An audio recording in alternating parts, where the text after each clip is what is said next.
Aryl. हाँ जी, मेरे ना मुंह के साथ थोड़ा आगे आ जाओ, आगे। अच्छा, आज हम पढ़ रहे हैं SN2 एराइल ना।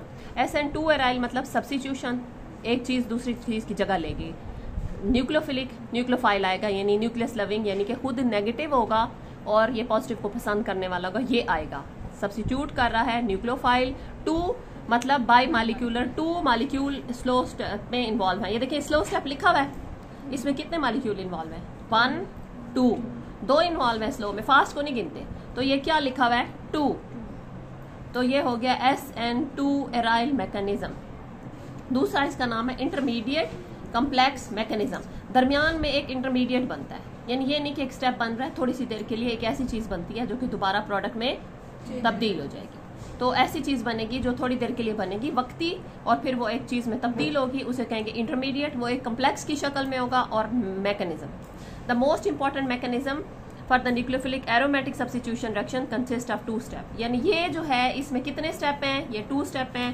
फर्स्ट स्टेप में ये स्लो है, स्लो स्टेप में क्या हो रहा है? 2 मॉलिक्यूल इन्वॉल्व हैं।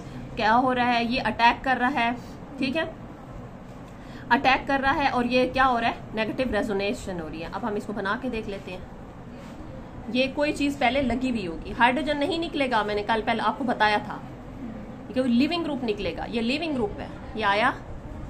जब कोई नेगेटिव चीज आएगी तो हाइड्रोजन नहीं निकलता, जब पॉजिटिव चीज आती है तो हाइड्रोजन निकल रहा था। अब नेगेटिव चीज आ रही है तो लिविंग ग्रुप कोई और है, ये आया, इसी जगह पे आएगा, इसी जगह पे लिविंग ग्रुप की, ठीक है। यहाँ आया तो ये नेगेटिव कहाँ आ गया? यहाँ। ये मैं यूं बना रही हूँ, ये X, ये Y और ये नेगेटिव। अब आप खुद सोचें कि ये जो नेगेटिव है, ये देखें ना, कार्बन को देखें कितने बॉन्ड है? 1 2 3 4 बॉन्ड है। तो अब एक और बॉन्ड जब आ रहा है तो 5th तो नहीं हो सकता, एक आगे भाग के जाएगा यहाँ पे। अब इस कार्बन को देखें तो इसके कितने बॉन्ड हो गए?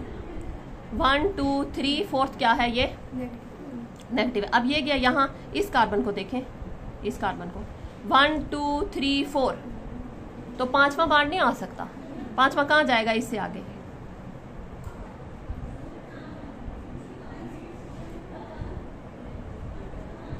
सॉरी, यहाँ लगेगा।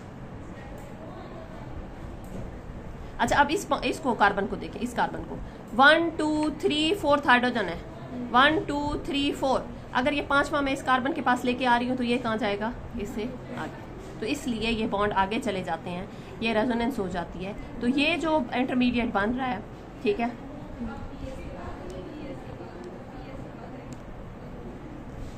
ये रेजोनेंस स्ट्रक्चर बन गया। ये फर्स्ट स्टेप है। The first step is usually rate determining step. जो भी स्लो स्टेप होता है बेटा, जो भी स्लो स्टेप होता है उसी को स्पीड को जाहिर करने वाला स्टेप, रेट स्पीड को डिटरमिन जाहिर करने वाला। देखे ना, मैं आपको एक बुक दे रही हूँ, आप इसको दे रही हो, आप इसको दे रही हो, आप इसको दे रही हो, ठीक है। अब इसमें सारे फास्ट कर रहे हैं, ये बच्ची स्लो है। मैं कह रही हूँ इसी पे मेरी स्पीड मुनहसिर है, ये तेज होगी तो मेरा काम जल्दी होगा। बाकी तो तेज है, बाकी तो तेज है, ये स्लो है, इसी पे मेरी स्पीड डिपेंड करती है। तो ये इसमें कितने मॉलिक्यूल इन्वॉल्व है? 2, इसलिए हम इसको लिख देते हैं 2, ठीक है। तो इसलिए ये आपका आ गया। अब इसमें क्या है? इसका दूसरा नाम जो है रिजेंबल टू टेट्राहेड्रल मैकेनिज्म। जैसे हमने टेट्राहेड्रल कार्बन को देखा था और सिग्मा कम्प्लेक्स बनता था, उसी तरह का ये है पड़ा, ठीक है। In all these cases, 3 cases, the attacking species forms a bond with the substrate. ये कहाँ से आगे यहाँ जा रहा है? हाँ, ये टेट्राहेड्रल मैकेनिज्म से मिलता है। जैसे टेट्राहेड्रल हमने मिलाया था ना, ऐसे कोई एक लिविंग ग्रुप था, ये लिविंग ग्रुप छोड़ के जा रहा है और न्यूक्लियोफाइल आ रहा है, सेम उसी मैकेनिज्म से ये मिलता जुलता मैकेनिज्म है, ये कह रहे हैं। In all 3 cases the attacking species forms a bond with the substrate. चाहे ये वाला मैकेनिज्म हो, चाहे ये वाला मैकेनिज्म हो, हर हाल में ये देखें, ये इससे बॉन्ड बना रही है।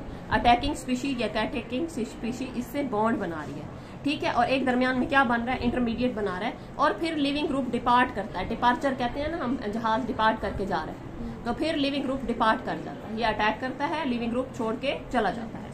ये इसको SN2 भी कहते हैं क्योंकि 2 मॉलिक्यूल इन्वॉल्व हैं, और कभी कभी इसको इंटरमीडिएट कम्प्लेक्स मैकेनिज्म भी कहते हैं क्योंकि इसमें एक इंटरमीडिएट बनता है और उस इंटरमीडिएट का नाम क्या है? मेसन-हेमर साल्ट, ठीक है, ये नाम है मेसन-हेमर साल्ट। अब ये जो इंटरमीडिएट है, क्या मतलब है इंटरमीडिएट?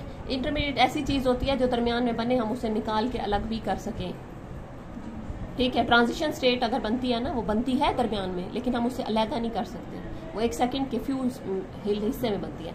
इंटरमीडिएट वे होता है कि कभी खास कंडीशन में हम उसे निकाल भी सकते हैं। अब इंटरमीडिएट क्या है, उस इंटरमीडिएट का नाम है मेसेनहाइमर साल्ट। उसे हम आइसोलेशन भी कर सकते हैं, यानी उसे निकाल के अलग भी कर सकते हैं। वो कैसा है, ये उन्होंने अलग किया, ये उन्होंने अलग किया। कैसे? अच्छा, अब ये कैसे किया, ये उन्होंने कंपाउंड लिया, ये देखें, और ये अलहदा निकाल के भी उन्होंने रखा है। ये था, हर तरफ बॉन्ड था, और ये NO2 था, ये NO2 था, ये NO2 था, ठीक है। अब ये लिविंग ग्रुप था आपका O इथाइल, इसने छोड़ के जाना था, अभी छोड़ के गया नहीं है। OMe अटैकिंग न्यूक्लियोफाइल है। अब वो कहाँ अटैक कर रहा है, यहाँ पे, ठीक है। और बॉन्ड रोटेट कर गया, ये यहाँ गया।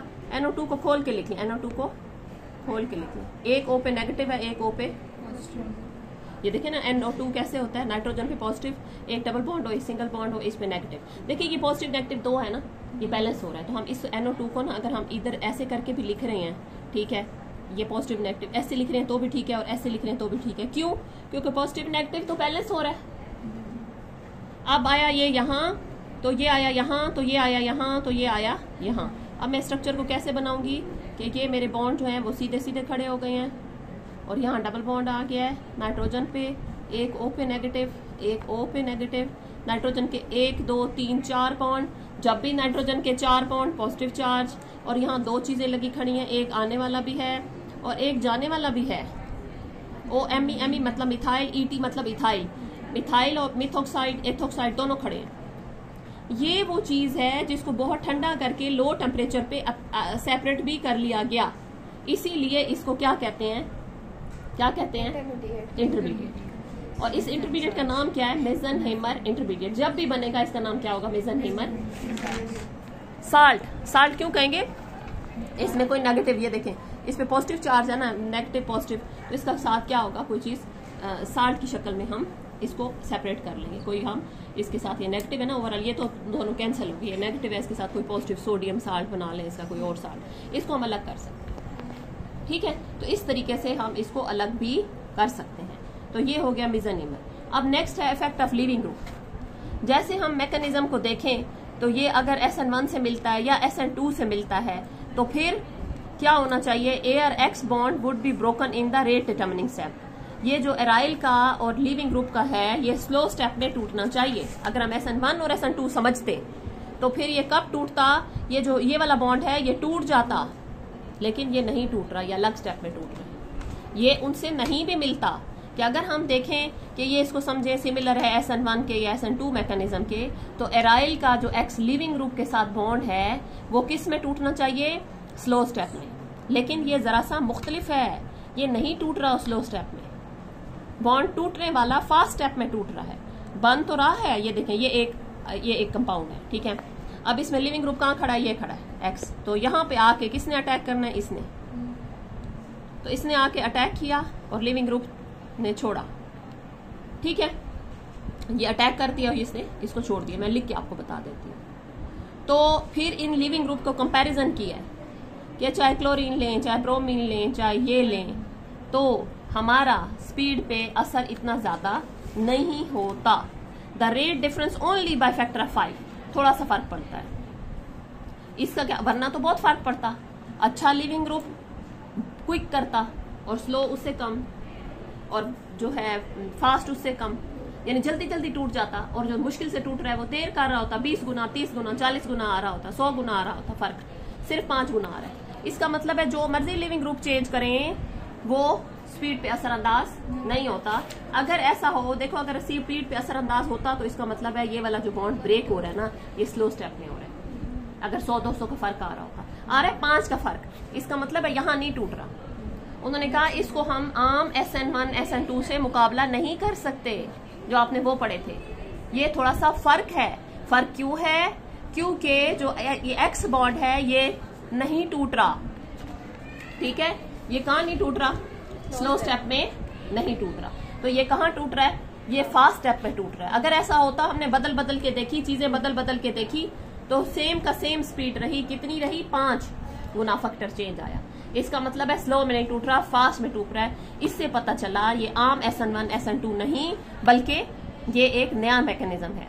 We do not expect the rate to be identical. हम एक जैसा नहीं, आप कह रहे होगे मैम क्यों एक जैसा क्यों नहीं आ रहा, ये लगाएं सब पे एक जैसा आता नहीं, थोड़ा सा फर्क पड़ता है नेचर ऑफ एक्स से, थोड़ा सा फर्क पड़ता है, ठीक है। क्यों? क्योंकि इलेक्ट्रोनेगेटिविटी बढ़ती चली जाती है तो इलेक्ट्रॉन डेंसिटी बढ़ती चली जाती है, तो इस वजह से थोड़ा सा अटैक जो है वो फास्टर हो जाता है। An increase in electronegativity of x causes the decrease in electron density around the substrate carbon resulting in the factor of attack of nucleophile. क्यों? क्योंकि जितना ज्यादा ये इलेक्ट्रोनेगेटिव होगा उतना ये इलेक्ट्रॉन डेंसिटी को खींच लेगा, उतना अच्छे से ये अटैक होगा, स्पीड इसलिए चेंज होगी। अगर फ्लोरीन लगाए वो सबसे ज्यादा इलेक्ट्रोनेगेटिव है तो जल्दी से ब्रेक हो जाएगा, जल्दी से इस पे अटैक करेगा। अच्छा। लेकिन फ्लोरीन का ब्रेकिंग पार्ट इतना अच्छा नहीं है, अच्छा। अटैक थोड़ा फास्ट हो जाएगा। इसलिए कि मोर इलेक्ट्रोनेगेटिव लगाएंगे, वो यही बात बता रहे हैं कि बिल्कुल आइडेंटिकल इसलिए नहीं हुआ। रीजन ये है कि जो एक्स लगाते हैं ना वो इलेक्ट्रॉन डेंसिटी को खींच लेता है, खींच के तो इसके ऊपर पॉजिटिव क्रिएट कर देगा, तो ये क्विक अटैक होगा, इस वजह से ऐसा होता है।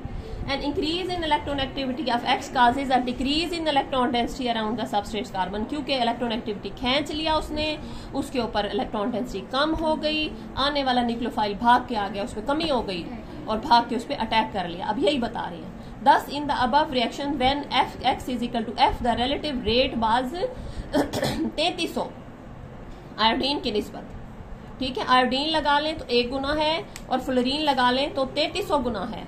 The fact that fluorine is the best leaving group, क्योंकि ये सबसे अच्छा लिविंग ग्रुप है हेलोजन में, वो बात काउंट नहीं हो रही, ठीक है। In is most aromatic nucleophilic substitution reaction is good evidence that mechanism is different from SN1 and SN2। और यही वो बात बता रही है कि ये SN1 SN2 से फर्क है, वरना तो 1 और 3300 का फर्क आता। यहाँ कितने का फर्क आ रहा है? सिर्फ 5 का।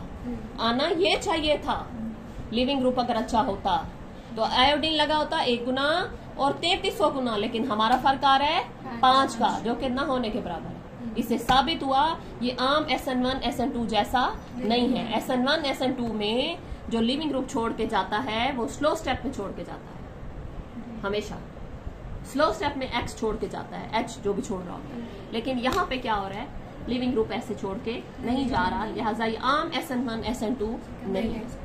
क्लियर? नहीं बंद।